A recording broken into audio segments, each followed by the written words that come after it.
How to download on Spotify or how to download music from Spotify for offline listening.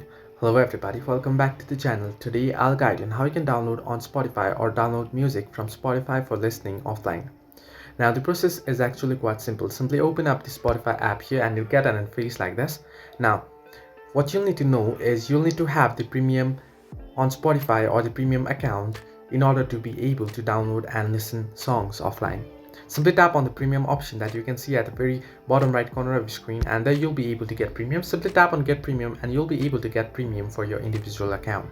Now you can get 1 month for free, and here if you scroll down below you will find the option to pay. Here you can either pay to continue with Spotify or you can play with the Google Play. Here simply add in your payment method and make the payment.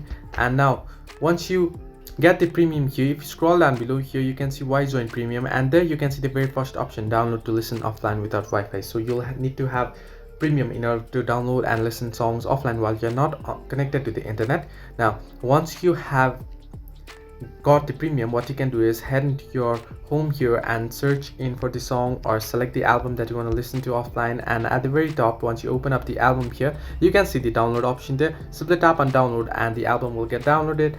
Or what you can do is, without heading into premium option, if you come directly into an album here, if you want to download the particular album, head into the album and you can see the download option. Simply tap on that download icon and there it will ask you to download premium. So if you don't want to head first into premium, if you come here and try to download, it will ask you to download the premium, get the premium version anyways. So this way you can download music from Spotify for offline listening. Hope this helped you. Do like and subscribe, and do not forget to leave a comment down below if you have any further issues.